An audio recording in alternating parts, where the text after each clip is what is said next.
Buenas tardes, licenciada. Licenciada, muy buena tarde. Buenas tardes, bienvenida.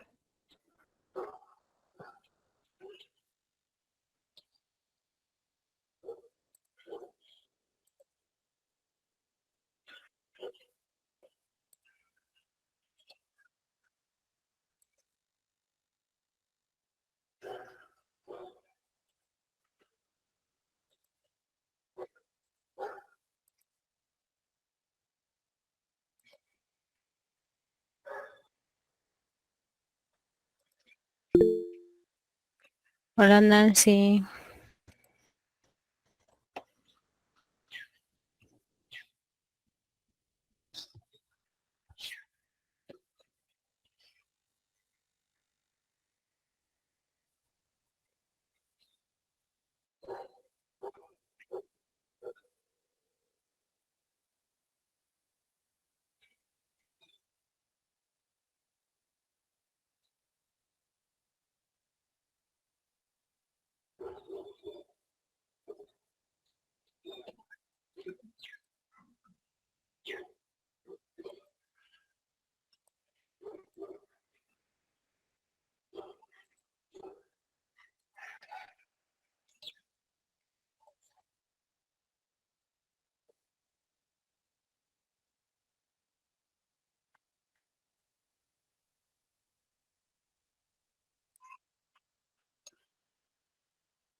Buenas tardes, Omar.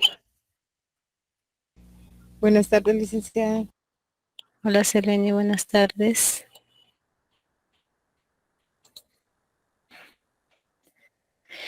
Ahí les compartí un enlace.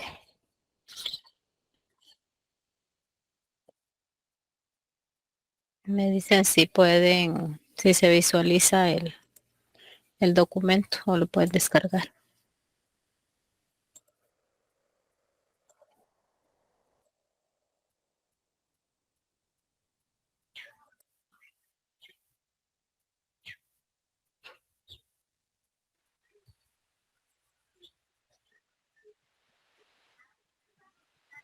Es sobre la revolucionaria del gobierno autónoma de la USAC.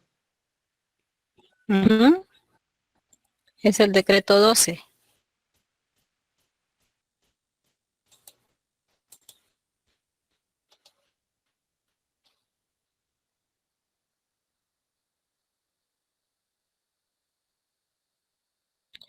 Muy bien, vamos a dar inicio.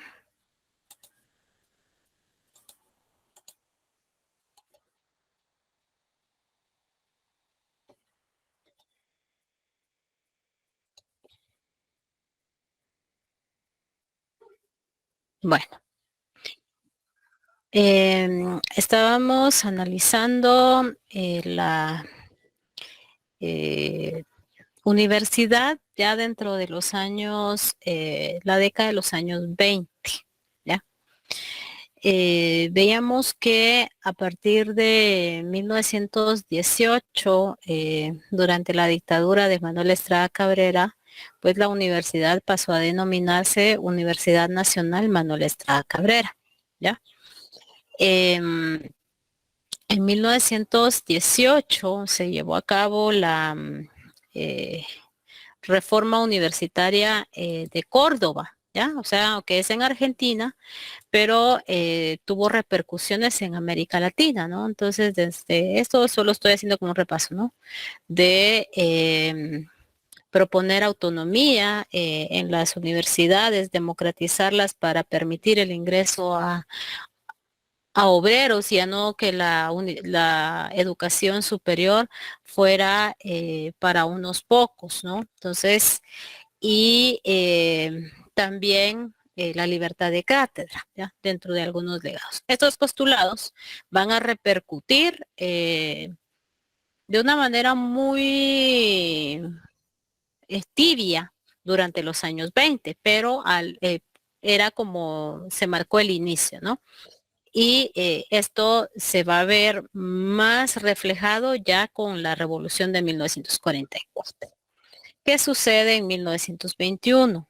En la presidencia estaba Carlos Herrera Luna, y con Carlos Herrera Luna se le quita el nombre de Universidad Manuel Estrada Cabrera y se queda con el nombre Universidad Nacional.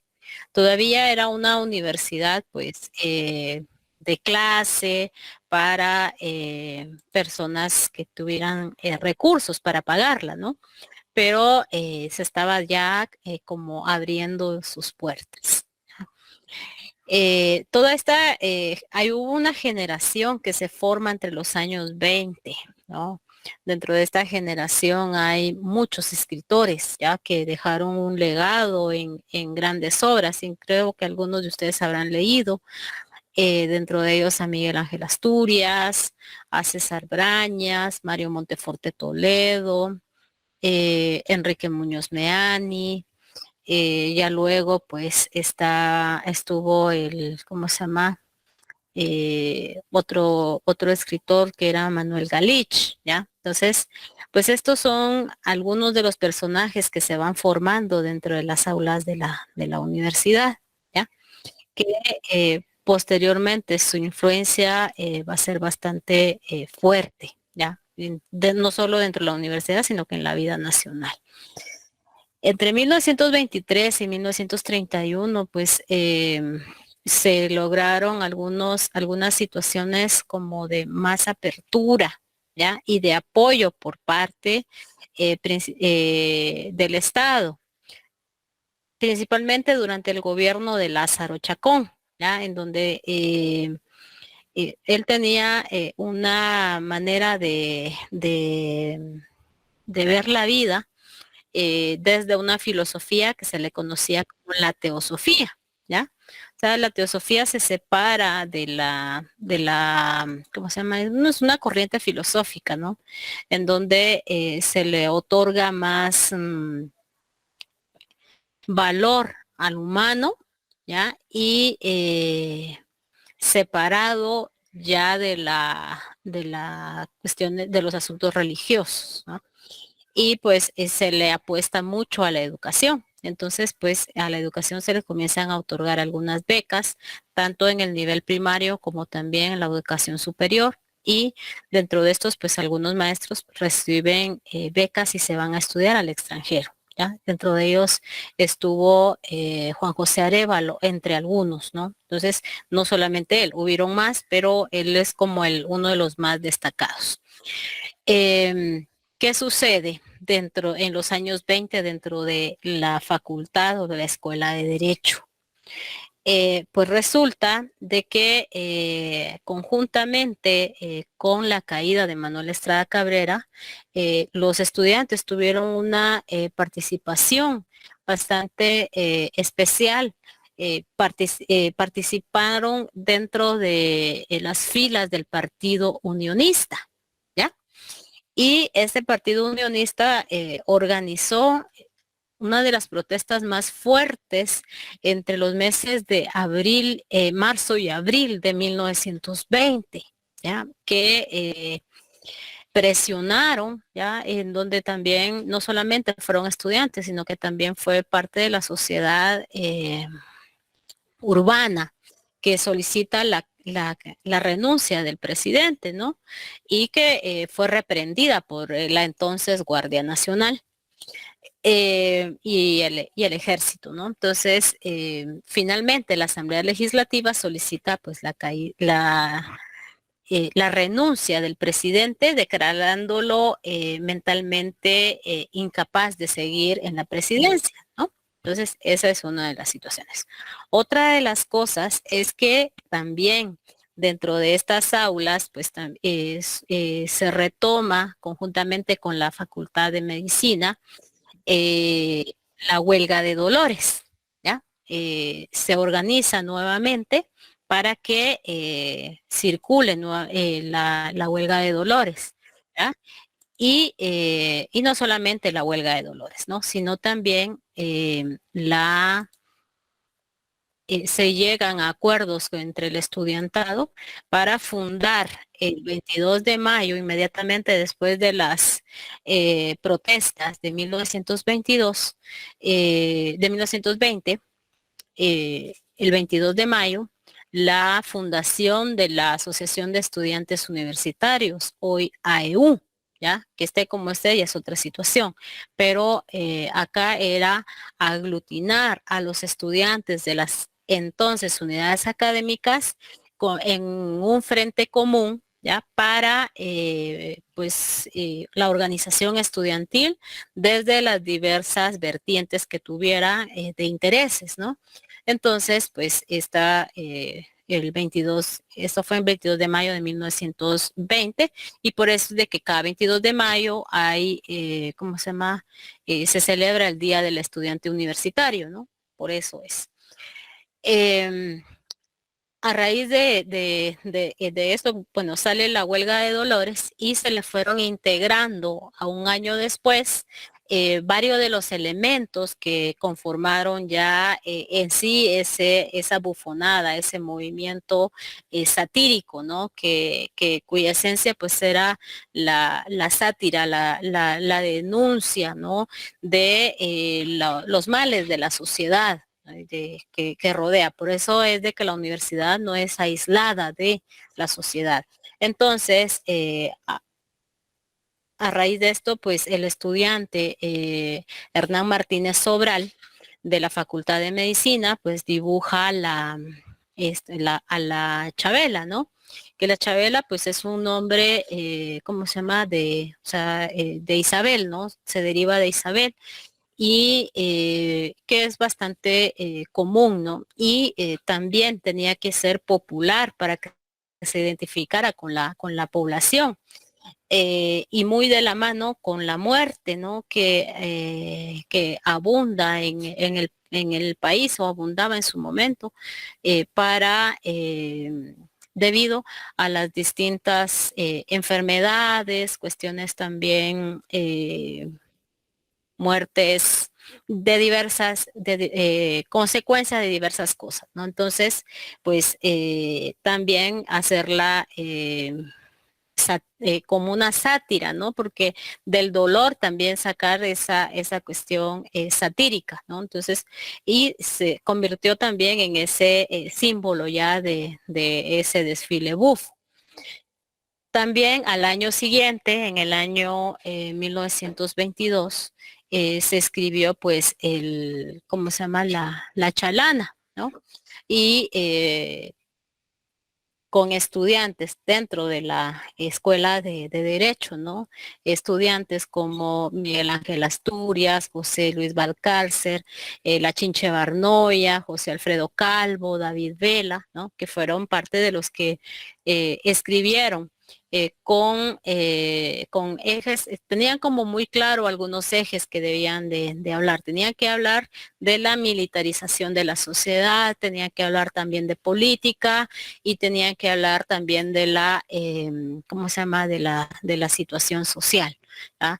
Entonces, pues por eso es que la chalana es tan, ¿cómo se llama? Tan centenaria, pero que si se pone a analizar es como que estuviera describiendo a la Guatemala de hoy, o sea, tan centenaria y tan actual, ¿no? Entonces, pues, eh, eh, para que vayamos bien.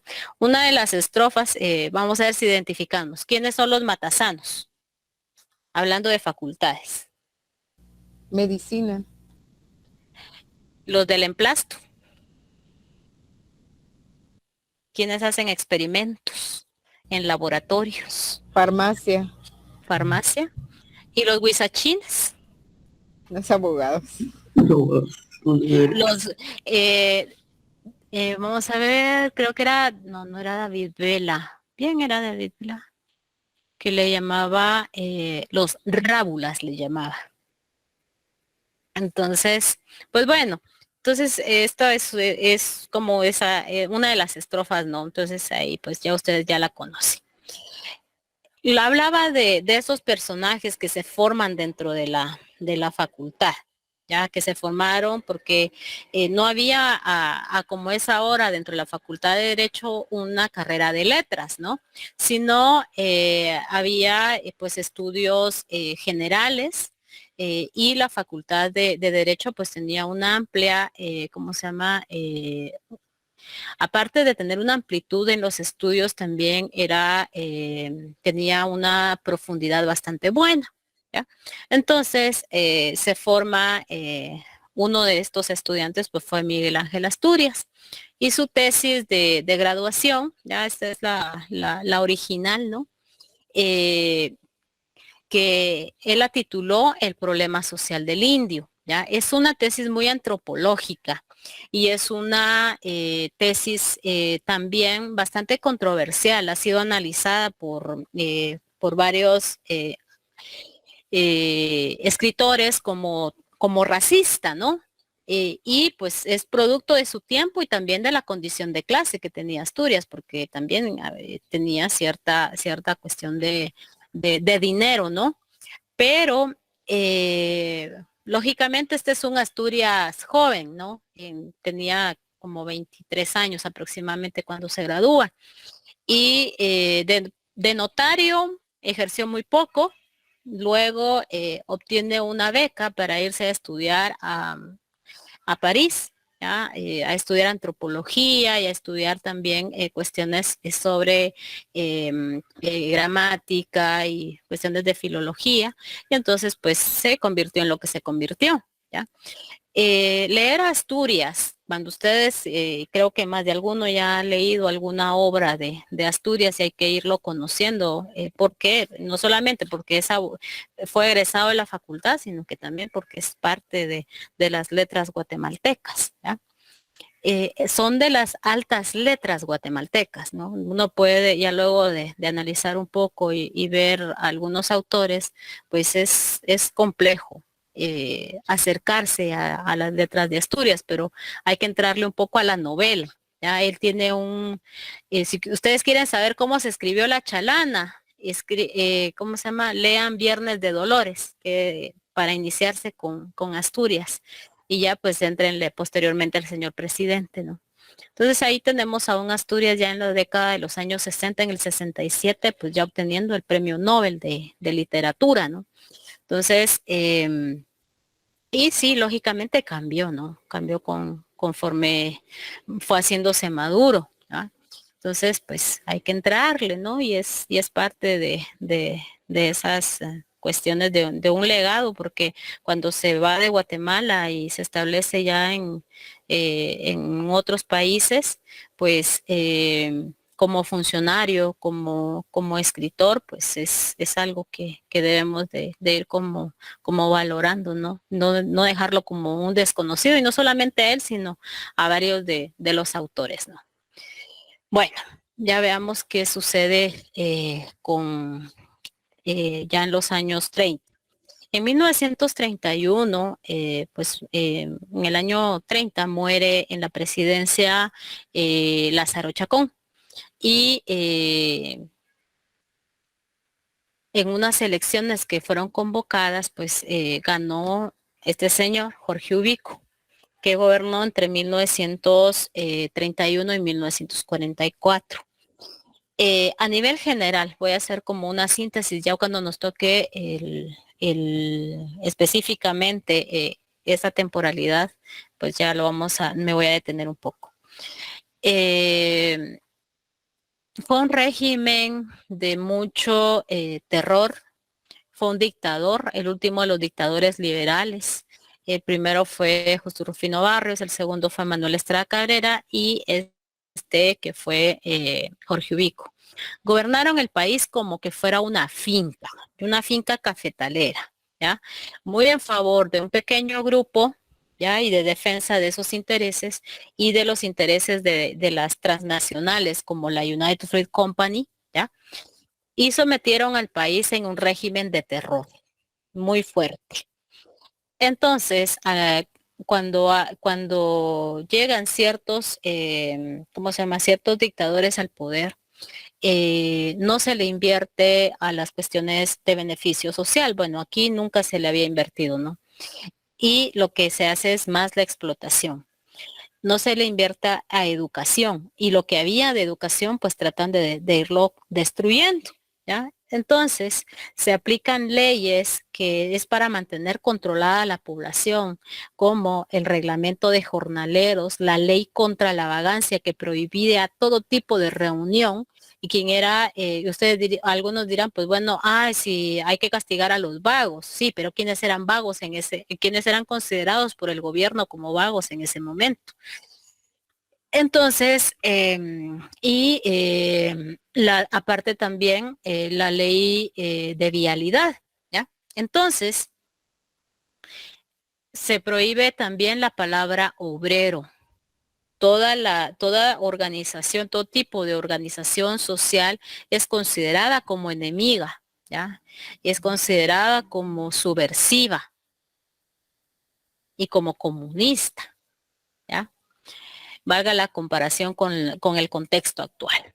Entonces, mantenía controlada la Asamblea Legislativa, se nombraban a los jueces a dedo, mediante un sistema de espionaje, mantenía fidelidades, es decir, mantener un régimen de confusión y de terror.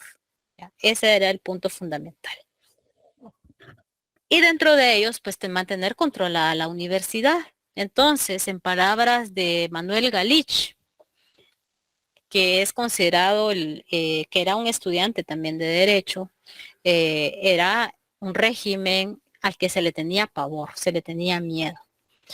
Pero era tanto el miedo que la gente le tenía, que después comenzó a perderlo, ¿ya? Y comenzaron a buscar la manera de comenzar a integrarse, de comenzar a reunirse bajo pretexto de elecciones a una candidata, cuando en esencia eran cuestiones políticas, ¿ya?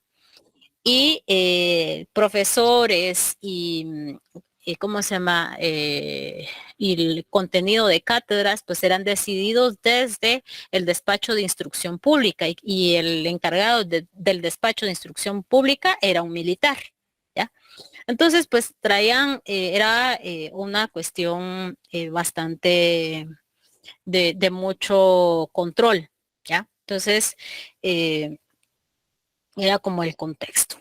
¿Qué sucedió? Pues resulta de que a partir de 1940, este señor se religió en 1935, luego en 1940, y ya estaba por haciendo todas las componendas para reelegirse nuevamente.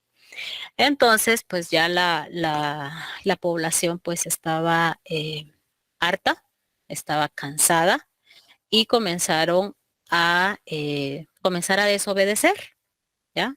Y comenzar a desobedecer significaba salir a manifestar, ¿ya? Comenzar a, como decía Galich, pasamos del miedo al ataque, pero un ataque en cuestiones de hacer como un frente común.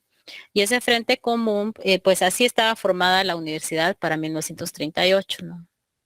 Las facultades existentes, ahí todavía falta que se le integraran otras. Y entonces resulta de que en el mes de junio, pues comenzaron los maestros a organizar una de las primeras manifestaciones, ¿ya? Y en esa manifestación del del 25 de junio, sale muerta la maestra María Chinchilla, ¿ya? Entonces se da un frente entre estudiantes, obreros y maestros que salen a las calles para solicitar la renuncia del presidente. Y desde la universidad, creo que era José Manuel Fortuny, otro estudiante, que escriben ¿cómo se llama? Un comunicado, no un comunicado, un escrito, hacen un escrito en donde le solicitan la renuncia al presidente, ¿ya? Y entonces ese se le conoce como el de los 341. ¿Por qué? Eran 341 personajes importantes que hasta entonces creía que le eran fieles, que le solicitaron su renuncia. ¿Ya? Entonces esa renuncia llega el 1 de julio de 1944. ¿Qué sucede entre julio y octubre? Pues no se va sin antes dejar en la presidencia a Federico Ponce Baides. Entonces Federico Ponce llega con, ¿cómo se llama? Con nombramiento de la Asamblea Legislativa, que todavía era totalmente ubiquista, y él dice que va a respetar la decisión de la población, ¿ya? Entonces comienzan a organizarse partidos políticos, ¿ya? Y es donde se tuvo contacto por parte del PAR, el Frente Arevalista, no me recuerdo cómo se llamaba, que hace el contacto con Arévalo para que se presente como candidato. Y entonces acepta y viene al país en agosto. Pero resulta que Federico Ponce no estaba dispuesto a entregar el poder. Ahí ya se integra el otro elemento, que pues, fue el elemento militar. Ya estaba complotando. Jacobo Arbenz, que había renunciado al ejército, y hace contacto con Francisco Javier Arana, ¿ya? Y Luis Trejos Esquivel, ¿ya? Para, ¿cómo se llama? Organizar un movimiento, ¿ya? Militar que al final decidió hacer el levantamiento el 20 de octubre, ¿ya? Estoy hablando de la revolución de 1944. Entonces, estudiantes se presentan como voluntarios para que les entreguen armas. ¿Y cómo sabían usar armas? Pues resulta de que dentro de las escuelas normales les dieron entrenamiento militar, ¿ya? Entonces, para ellos era familiar utilizar armas. Entonces, se les entregaron armas, no solo a ellos, sino que a la población que fue voluntaria, ¿ya? Y de ahí, pues, el 20 de octubre, pues, ya el levantamiento a las horas de la tarde había triunfado, ¿ya? Y asume la presidencia la Junta Revolucionaria de Gobierno, ¿ya? Encabezada por Arbenz, Jacobo Arbenz Guzmán, Francisco Javier Arana y Enrique Toriello, ¿ya? Entonces, estos eran los dos militares y un civil. Entonces, ¿por qué es importante esto? Porque debido a toda esa participación y toda esa cuestión de corriente de pensamiento que había, pues la Junta Revolucionaria otorga algo fundamental para la universidad, que fue la autonomía, ¿ya? El periodo de autonomía en noviembre de 1944, ya inmediatamente casi al asumir, ¿no? Entonces, se emitió el 9 de noviembre el decreto 12 de autonomía, ¿ya? Con la salvedad que iba a entrar a cobrar vigencia a partir del 1 de diciembre del 44, que fue ese régimen de autonomía, que es el que vamos a analizar ahorita. ¿Alguna hasta el momento?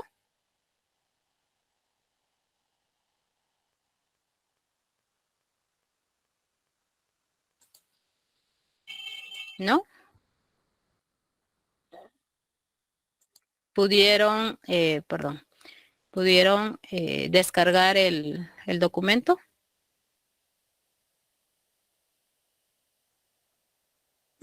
Sí, licenciado. Sí, licenciada. ¿Se ve? Sí, licenciado, sí se ve. Muy bien. Bueno, Sí, ¿quién quiere leer los primeros dos párrafos?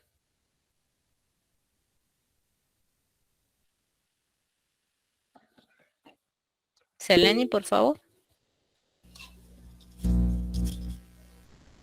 Desde decreto número 12, la Junta Revolucionaria del Gobierno, considerando que uno de los anhelos más legítimos de los actos intelectuales del país ha sido la organización de la Universidad Nacional en forma que responda a las realizaciones de auténtica cultura que el pueblo espera de ella, considerando que fue fermento de la revolución trascendental que vivimos, la decisión de estudiantes y profesionales dignos de llegar a la autonomía universitaria para poner al alma mater a salvo de las agresiones dictatoriales que la habían convertido en mera fábrica de profesionistas,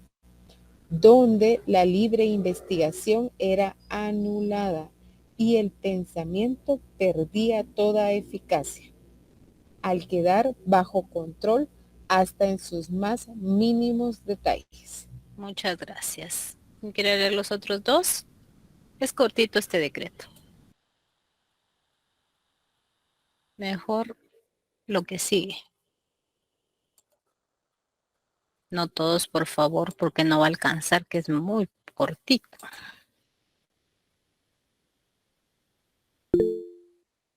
Sigamos, Eleni, por favor.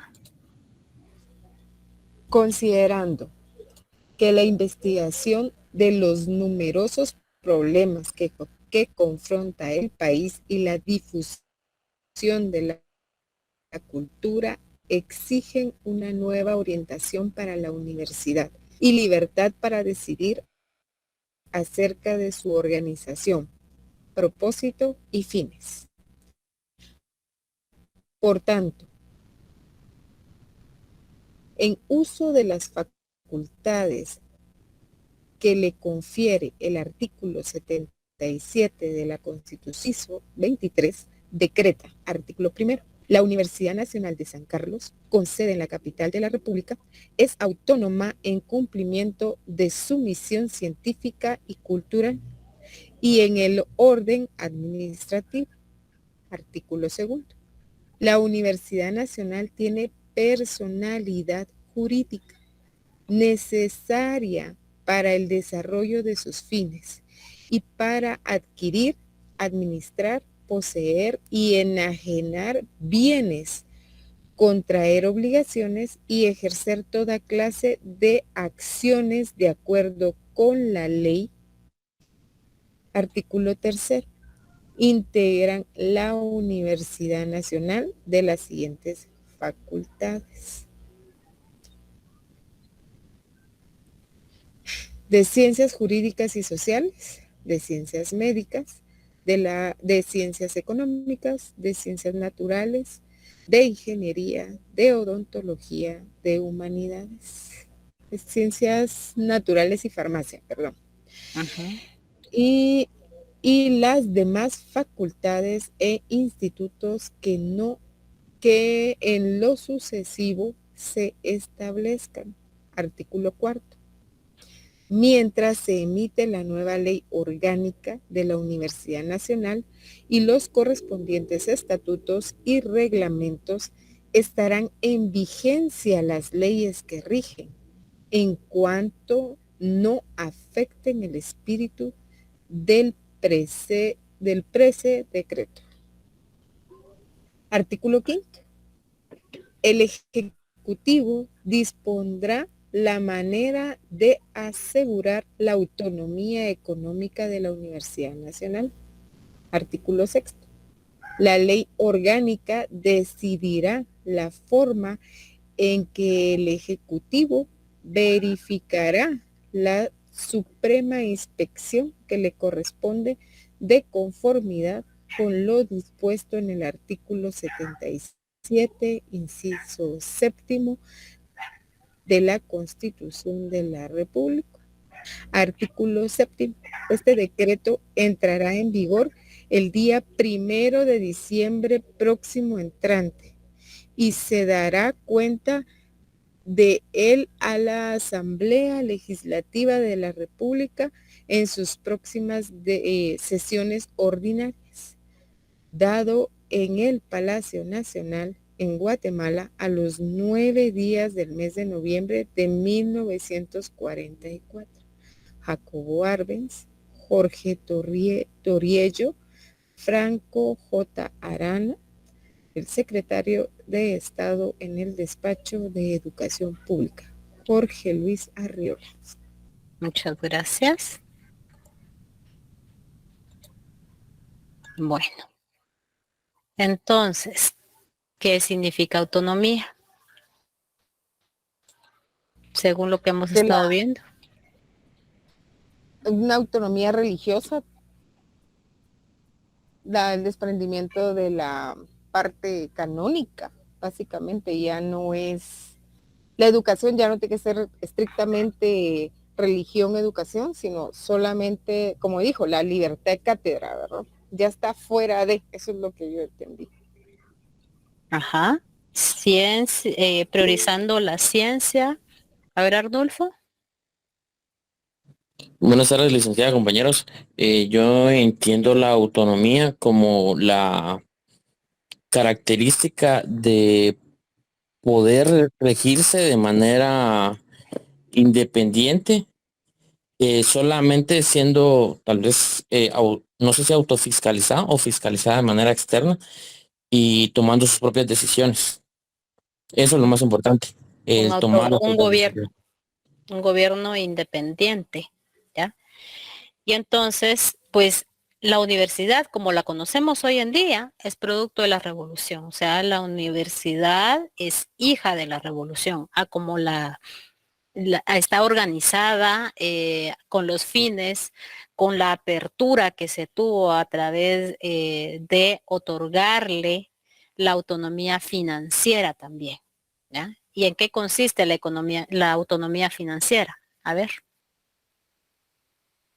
En saber en qué va a invertir, en qué proyectos, en qué nuevas sedes, en qué nuevas carreras, en qué nuevos materiales. O sea, el gobierno le da una parte del presupuesto. ¿Cuánto? Y, no me recuerdo la verdad. A ver, 5%. Le da, nivel. Termine. El gobierno le da esa parte de presupuesto y pues obviamente ya la universidad se encarga de hacer su presupuesto interno y ver en qué invierte y todo lo demás. Exactamente. Además es uno de los entes, de los órganos que tiene iniciativa de ley y es a partir de acá. ¿Qué otro, cómo se llama? Tiene iniciativa de ley, otra institución. A ver. Aparte de la universidad. ¿El presidente? ¿Quién más? ¿El Congreso? Uh-huh. Muy bien. El organismo ejecutivo y lo legislativo. Uh-huh. Bueno, entonces veamos. El 15 de marzo de 1945, este decreto pasó a ser constitucional. ¿Ya? Entonces, eso está en la Constitución y aquí no hay negociación. O sea, lo que constitucionalmente, si se respetara la ley como tal, como se establece, por lo menos que se respetara la Constitución, con eso es más que suficiente. Entonces, eso ya está contemplado en la Constitución de 1945 y en las otras constituciones que se vinieron emitiendo posteriormente, ¿no? Porque ya después venía la Constitución de 1956, luego la del 65 y de último la del 85. Bueno, entonces también esta es, he hecho un poquito de investigación acerca de esto, el día de la inauguración del régimen constitucional. Las actividades fueron en el Paraninfo. Ahí llegó la Junta Revolucionaria, estuvo el profesor Jorge Luis Arriola, las autoridades y el estudiantado que hasta entonces pues estaba dentro de la universidad. El rector que inauguró, pues le tocó el antiguo régimen y luego ya el régimen de autonomía fue el doctor Carlos Federico Mora. Ya él era un médico infectólogo. No, perdón, no era infectólogo, el infectólogo era Rafael Arévalo. Él es, ¿cómo se llama? Cuestiones psiquiátricas. ¿Ya? Ya el 31 de marzo del 45, el Congreso, el nuevo Congreso, ya no la Asamblea Ubiquista, ya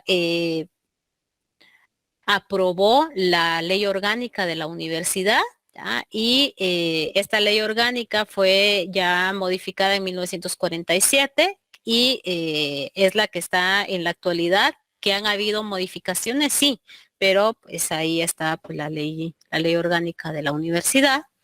En el artículo 84 de la Constitución actual, pues ya ahí está establecido el presupuesto de la universidad, entonces que se le debe de entregar de manera anual, ¿no? Siempre hay, ¿cómo se llama? Hay condiciones que autoridades gubernamentales han establecido para no entregar en su totalidad ese 5%, ¿ya? Pero constitucionalmente pues tendría que otorgar, ¿no? Otro de los grandes rectores que tuvo ¿cómo se llama?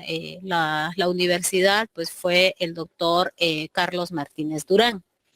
¿Qué pasaba con el doctor Carlos Martínez Durán? Durante el rectorado se establece como uno de los objetivos trasladar las sedes de la universidad que estaban diseminadas en el centro de la ciudad hacia las afueras de la ciudad, en los alrededores del Camino Viejo a Petapa, en donde se estaba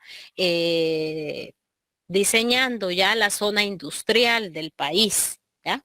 Entonces, ese Camino Viejo a Petapa sería hoy el campus de la universidad, ya la ciudad universitaria. Entonces, no se trasladó inmediatamente, ¿no? Porque había que construir ¿cómo se llama?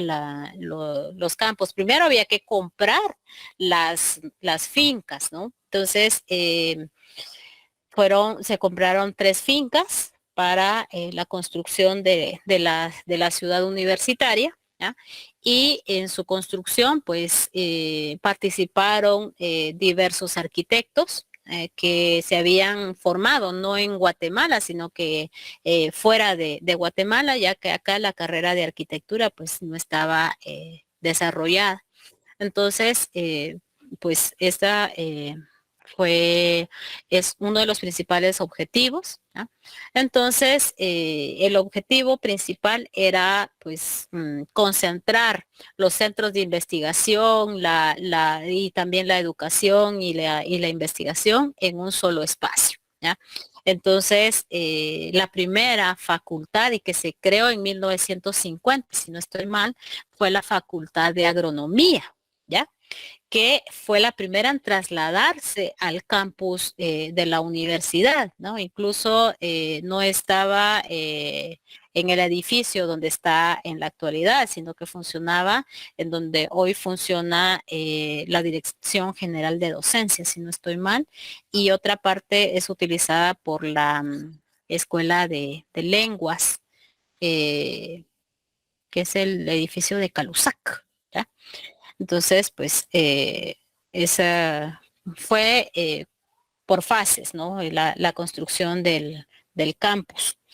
Y también el anfiteatro de la Facultad de Agronomía, ¿ya? Era pues una de las aulas más amplias que se tenía. Hoy, ¿cómo se conoce este anfiteatro? ¿Y qué es? A ver, ¿quiénes han estado? El iglú. Que es el aula, se le quitó, ahora ya no lo administra la Facultad de Agronomía, sino que ese lo administra la Dirección General, creo, sí, Dirección General, algo así, es la que administra estos edificios porque es el aula magna, ¿no? Entonces estas son las fases constructivas que ha tenido algunas de las fases constructivas, ¿ya? Y poco a poco se fue trasladando. La Facultad de Derecho se trasladó en la década de los años 60, finales de los años 60 y los años 70. ¿Ya? Entonces, pues no se traslada, y también hubieron problemas, ¿ya? Del traslado de la ciudad, del centro de la ciudad hacia las afueras, porque lo veían tan lejos, eso es uno. Y otras cuestiones, tuve la oportunidad de estudiar. Cuando entré a la universidad, habían entró a estudiar un amigo que ya era bastante grande. Y él nos contaba de que él estudiaba en la Facultad de Humanidades. Y ese edificio hoy es el Bufete Popular. Y ellos no se querían trasladar porque decían de que si se trasladaban, que estaban construyendo un campo de concentración, decían ellos, para no trasladarse a la universidad, ¿no? Entonces, al campus. Eran parte de los argumentos, pero tuvieron que irse trasladando poco a poco, ¿ya? Entonces, esos son... cada edificio fue dotado por un espacio para salones de clase, otro espacio como auditorios para que hubiesen conferencias, espacios también para ser ocupados por centros de investigación y una biblioteca, ¿ya? Además de que se construye en un centro de recursos educativos para concentrar una biblioteca central. ¿Ya? Entonces, esa era la función, ¿ya? Entonces, y esa biblioteca central, que es la que concentra, pues, colección de libros de los primeros 2 años de todas las carreras que hay dentro de la universidad. También espacios para parques, para quien quisiera salir a estudiar fuera, pues entonces lo pudiera hacer. Espacios de socialización, ¿ya? Entonces, todo para generar así un ambiente amplio para el estudio.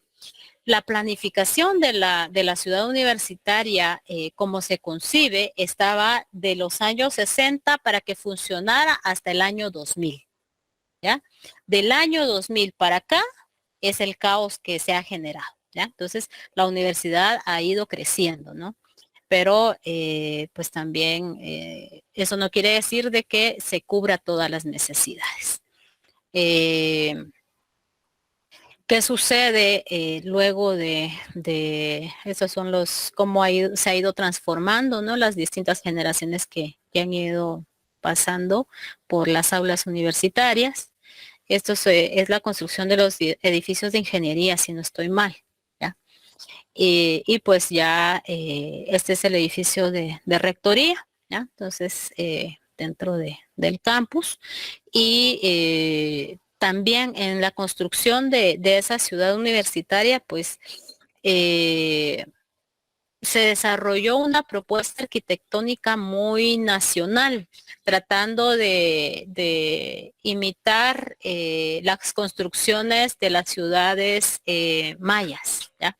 Entonces, esa fue como el estilo arquitectónico que quisieron darle a la ciudad universitaria. Ya luego las últimas construcciones pues ya no están como muy a la armonía con los primeros edificios que se construyeron dentro del campus, ¿ya? ¿Qué oscuros ha tenido? Han habido varios, desde los primeros que se instauraron, o sea, que se diseñaron para ir representando a la universidad, así de manera rápida. Vamos a analizar vamos a ver. Este es San Carlos de Borromeo, porque pues, se llama San Carlos en honor a este santo, ¿no? Esta es ¿cómo se llama? La mitra papal, porque recordémonos que en sus orígenes fue pontificia, ¿no? Entonces por eso estas son las parte de la mitra y las llaves papales. Esta son ¿cómo se llama? Los castillos de Castilla y Aragón por los reyes católicos. Estas son las columnas de el saber, ¿ya? Que mantienen la sabiduría, ¿ya? El non plus ultra, ¿no? Los volcanes de Acatenango, fuego y agua, ¿ya? En la ciudad de Santiago. Y alrededor, ¿cómo se llama? Lo que dice en latín, Carolina Academia Guatemalensis Inter Cabeteras Orbis Conspicua, ¿ya? Y ya en, ¿cómo se llama? En castellano, pues Universidad de Guatemala, grande entre las grandes del mundo. O sea, esa es la traducción. Es el escudo actual, ¿ya? Y lo que les decía, quedó como Universidad de San Carlos y había una discusión entre los, ¿cómo se llama? Las autoridades y profesionales, si, ¿cómo se llama? Si se le quitaba de San Carlos, si se quedaba como solo Universidad Nacional, pero la conclusión fue de que ya con la autonomía, el régimen de autonomía, pues toda la cuestión colonial pues se había roto.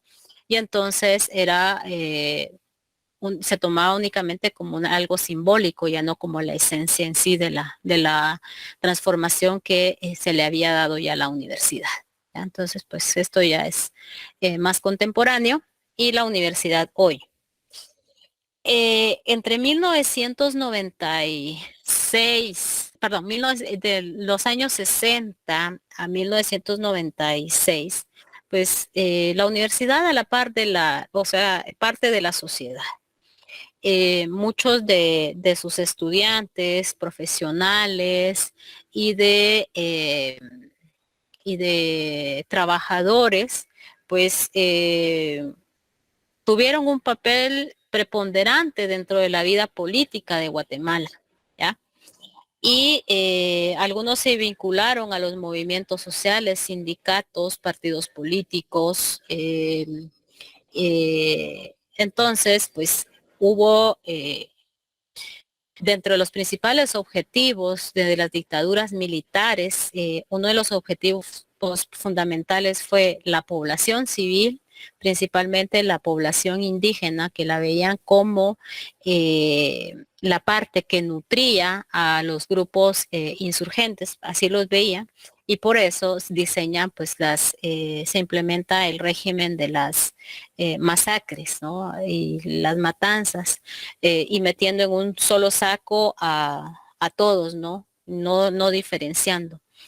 Y en el otro objetivo fundamental era la universidad, como la masa pensante que nutría esos movimientos sociales. Entonces, muchos estudiantes, profesores y trabajadores, pues fueron desaparecidos, fueron muertos, ¿no? Y pues lo vamos a analizar ya un poquito más detenidamente. Y son parte de esas consecuencias que se arrastran hasta la actualidad, ¿ya? Porque las mentes más brillantes se fueron en la guerra, ¿ya? Entonces, ¿quiénes asumen? Quienes estuvieron ahí ya posteriormente, pues ya vemos de que sí pegó muy fuerte el conflicto armado interno dentro de no solo de la universidad, sino que de la sociedad en general. En la actualidad hay 10 facultades, hay de 9 o 10 escuelas no facultativas, ¿ya? Se ha ampliado a presencia de la universidad en el, ¿cómo se llama?, al interior del país por los diversos centros regionales que hay y sedes que se han ido abriendo, ¿ya? Pues falta mucho. Todavía sigue siendo un pequeño 2% que es el que tiene educación pública superior, gratuita, porque esos 91 quetzales que pagamos, pues no es, o sea, no es nada, ¿no? A comparación de lo que vale ya los estudios superiores, ¿ya? Económicamente. Y los títulos hay de grado, técnico, licenciaturas, ¿no? Y posgrado.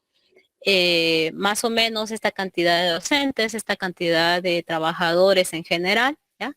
Y pues el gran grueso de la población estudiantil, ¿no? Pues esto es en el campus, y hablo del campus porque es el área que si se abre la presencialidad al espacio a donde vamos a concentrarnos, ¿no? y pues sus autoridades, ¿no? Encabezada por el rector y el Consejo Superior Universitario, que está conformado por los decanos, los representantes estudiantiles, representantes de docentes y representantes de los colegios de profesionales, ¿ya? Ante el Consejo Superior Universitario, que es el ente que gobierna la universidad. Y por aparte están también las autoridades de cada una de las facultades y también de las escuelas no facultativas. Y les hablaba de que la diferencia entre una facultad y entre una escuela no facultativa es, primero, la facultad tiene más presupuesto. Segundo, la facultad sí tiene representantes ante el Consejo Superior Universitario, mientras que una escuela no facultativa no, ni de profesionales, ni de estudiantes, ni de profesores. Esa es en sí la diferencia que hay. Además, la universidad pues tiene representantes ante distintas instituciones estatales, ¿ya? Y es uno de los, ¿cómo se llama? De los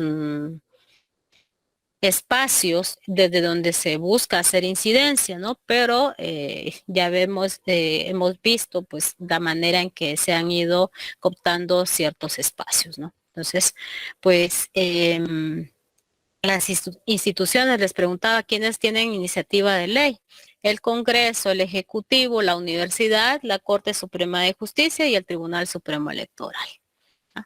Entonces, pues bueno, jóvenes, conozcamos a nuestra universidad, analicémosla, ¿ya? Y comprendámosla. ¿Preguntas, dudas, comentarios antes de empezar la siguiente temática?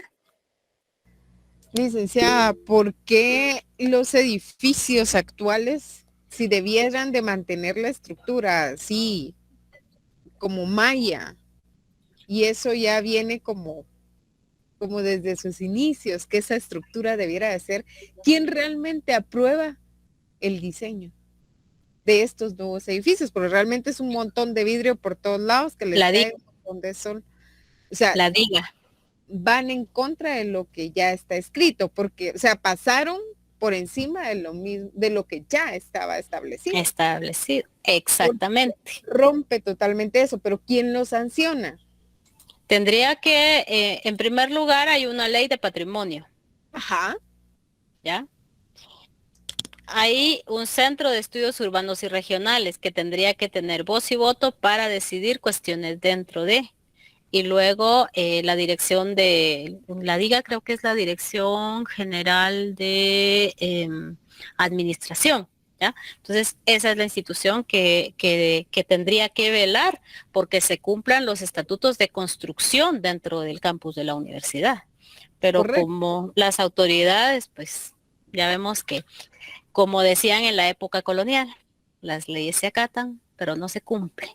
Correcto, porque las nuevas estructuras realmente dan pánico en el caso de un caso de desastres. Pues hay un montón de vidrios que un medio temblor y se viene abajo quien está ahí cerca y hasta el edificio, aparte que son un horno, porque cabal les pega el sol a las 12 del mediodía. Yo nunca había visto eso, que un edificio le pegara cabal el sol y da justo a los estudiantes. Ya no hay una planificación dentro de la universidad. Sí, un ejemplo muy acertado es el nuevo edificio Calusac.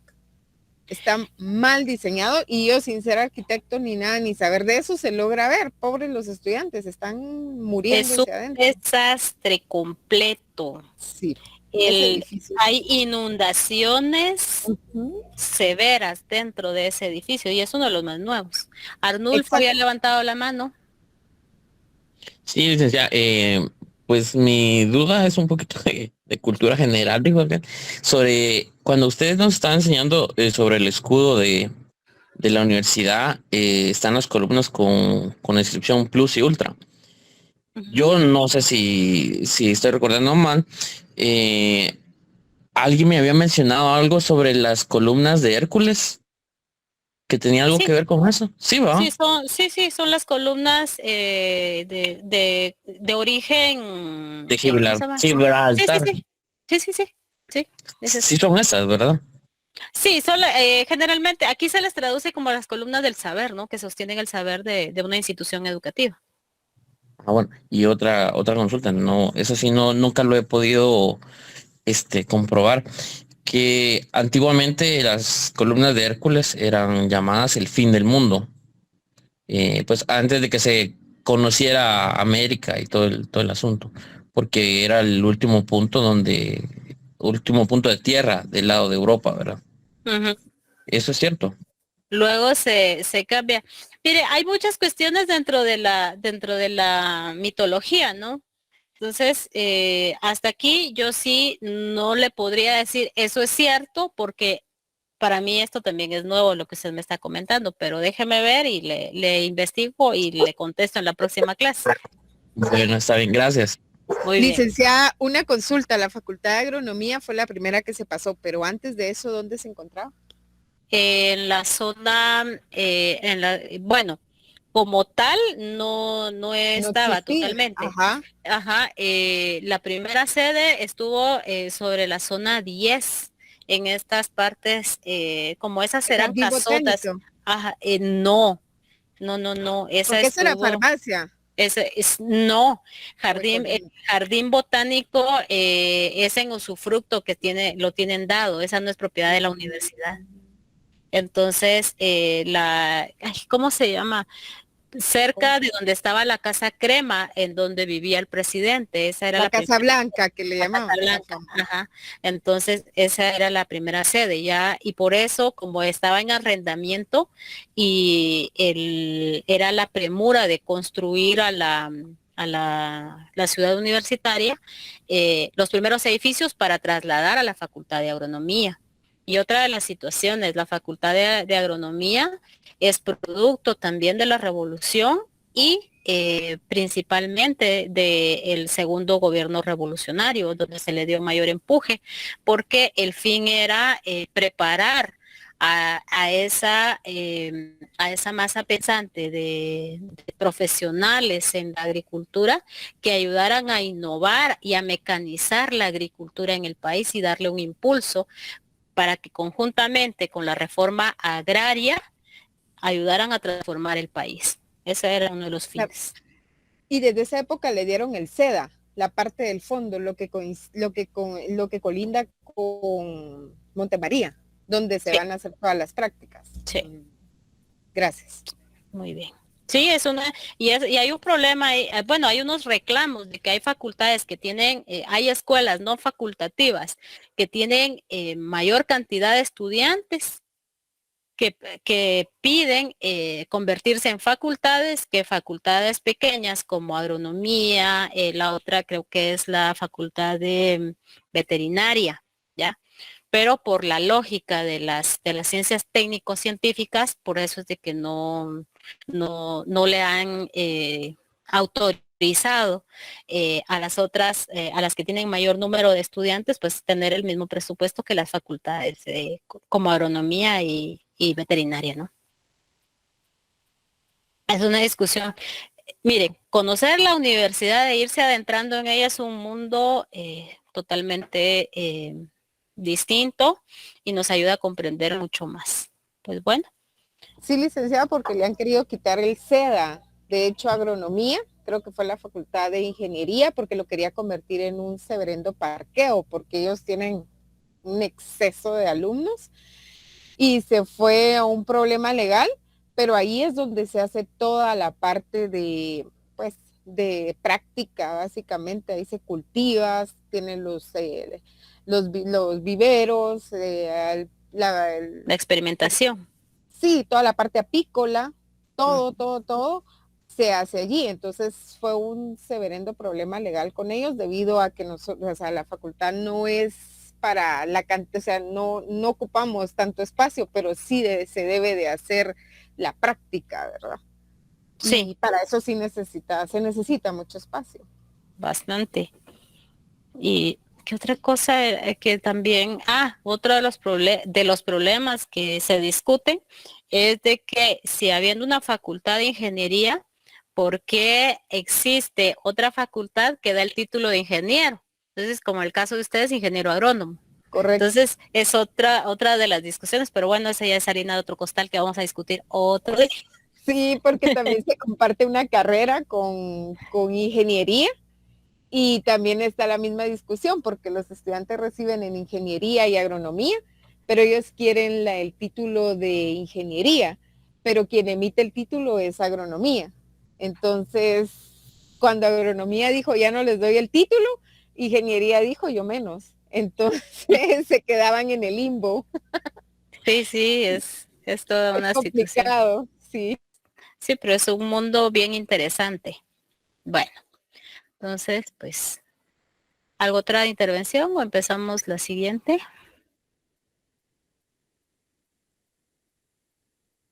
¿No? Bueno.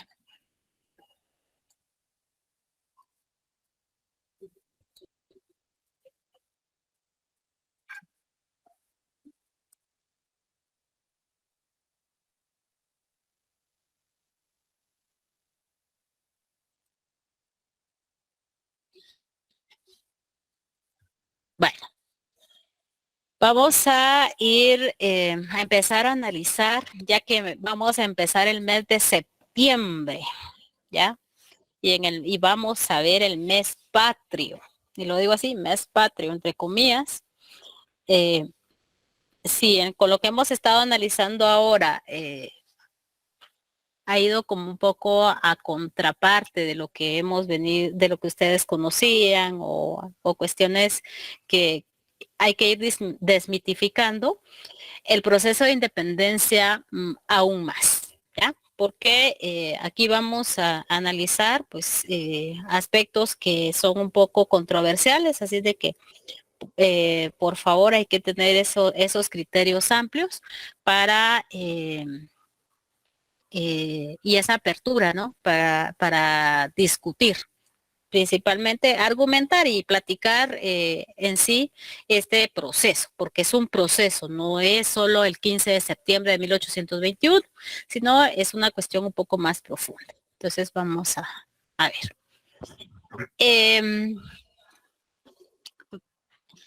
Parte de ese proceso, pues hay algunos cambios que se introducen eh, en la época colonial cuando muere el último rey de la Casa de los Austrias, ¿ya?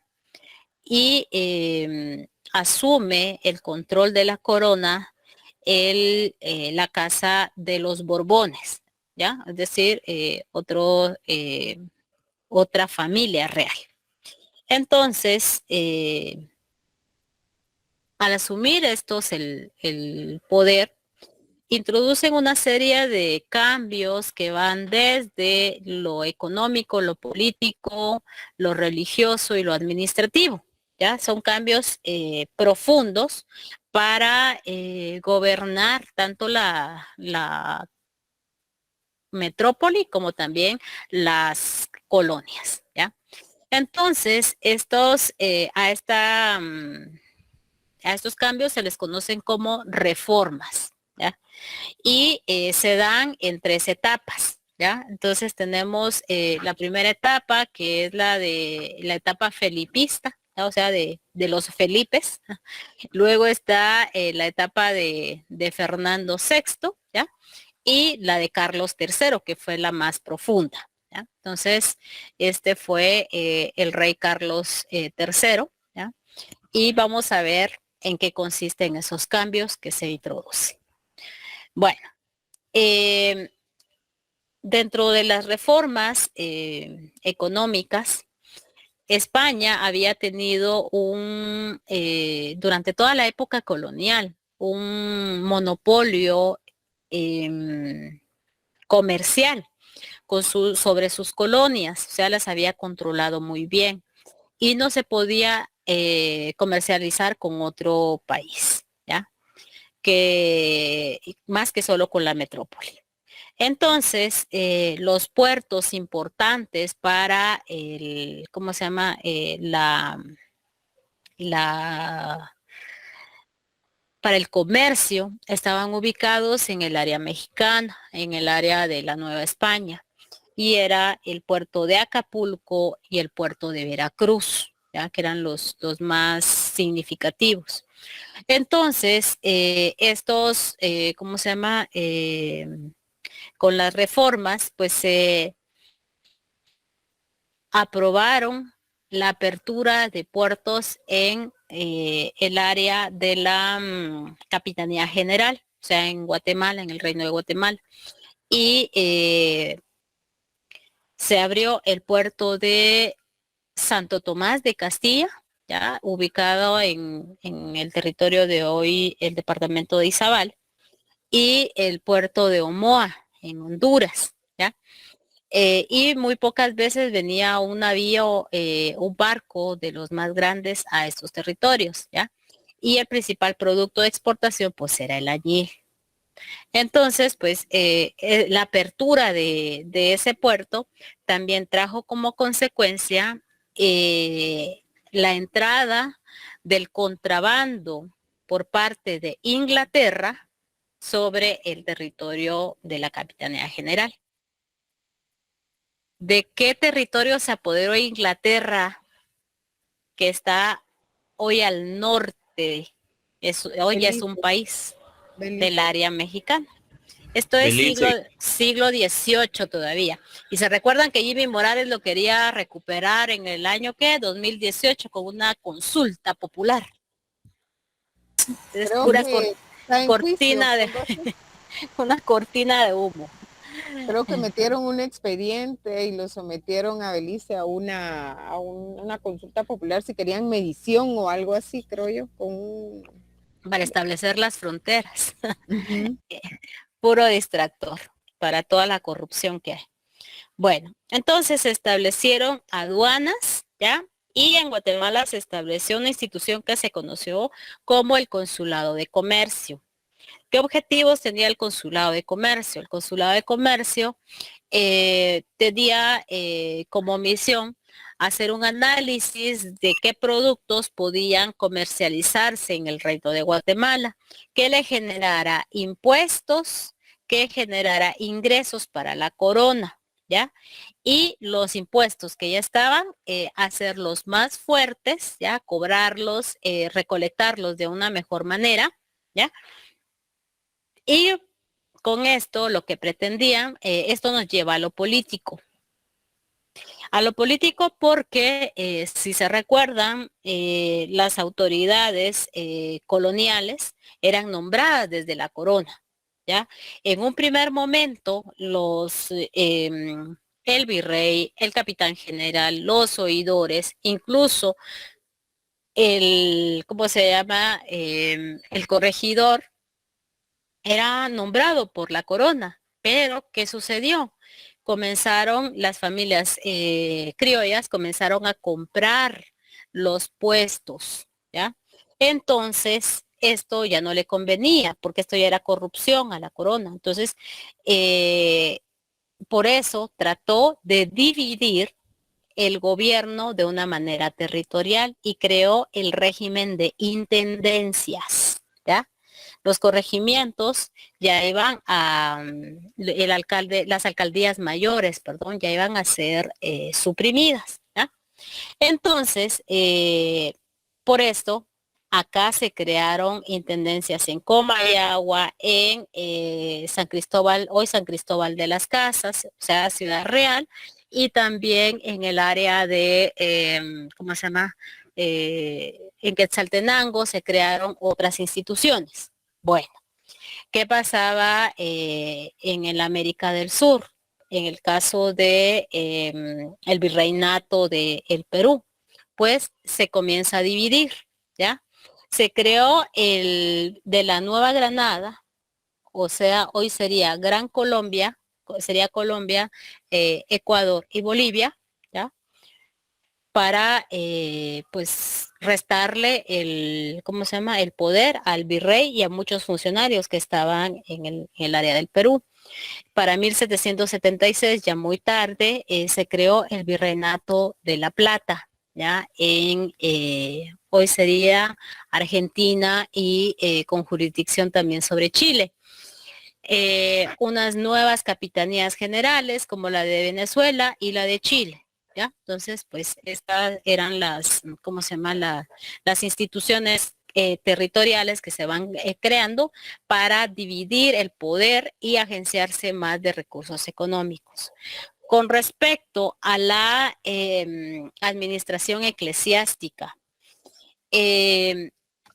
la orden de los jesuitas, la Compañía de Jesús, siempre ha sido el ala más, ¿cómo se llama?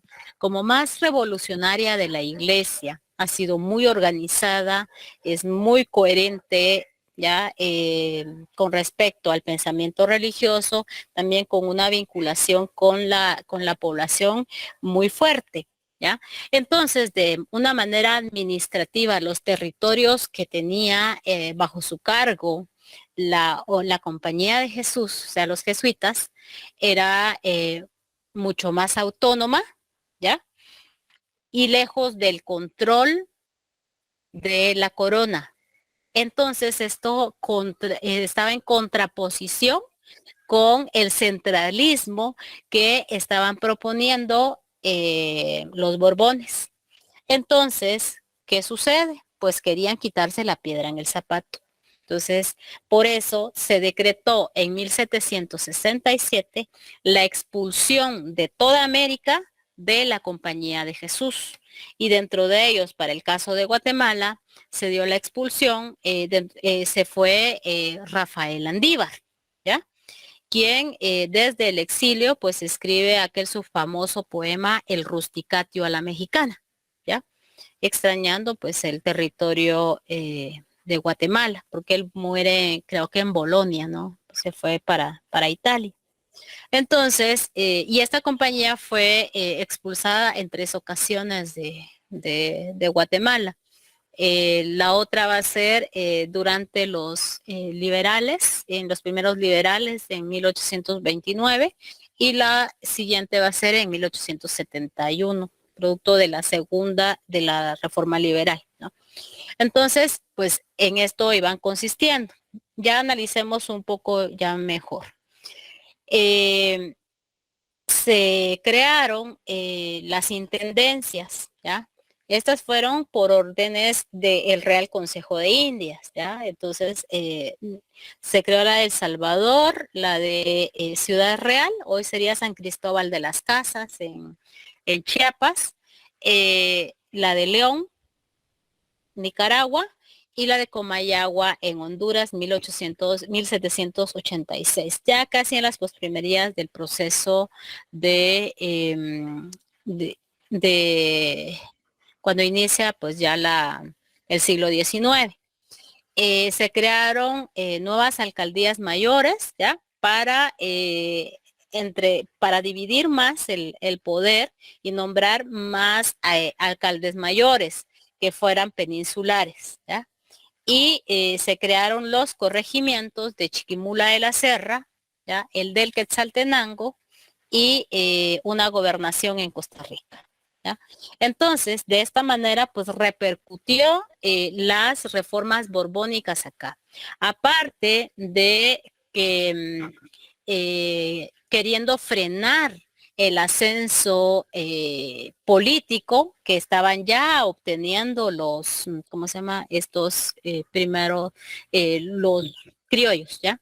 Entonces, porque ya vienen acontecimientos en el siglo XIX que van a como a empujar mucho más los procesos independentistas, ¿no? Porque ya para esta temporalidad, 1776, ¿cómo se llama? En Francia se estaba realizando la Revolución Francesa y el movimiento de independencia que dio origen a los Estados Unidos, ¿ya? Entonces, esos son como algunos de los puntos claves que nos van a servir para ir entendiendo el proceso de independencia. ¿Alguna duda? Yo, porque aquí lo voy a dejar, no quiero atiborrar porque ustedes tienen examen mañana. Licenciada, la de las intendencias, ahí está en Chiapas. Esa parte todavía pertenecía a Guatemala en esa época. Sí, era parte de Guatemala. Guatemala y el Soconusco. Ok. Belice también. Lo que sucede es de que tanto en Belice, en Chiapas como en Belice, no hubo una colonización y una centralización del poder de parte de las autoridades coloniales. Por eso fue que ellos miraron siempre hacia otros espacios. Y en el caso de Chiapas, incluso para 1822, no se querían ir, pero Guatemala no les ofreció una estabilidad y una representación fuerte ante las autoridades. Entonces, por lo tanto, pues se van para el área mexicana. Y en el caso de Belice, pues ya Inglaterra pues ya había entrado con el, ¿cómo se llama? Con el contrabando y también para cuestiones de sustracción de maderas, ¿no? Que estaban impulsando por la revolución industrial. Gracias, licenciada. Muy bien. Bueno, jóvenes, entonces nos quedamos ahí y mucho éxito en sus exámenes y nos vemos el próximo día. Muchas gracias.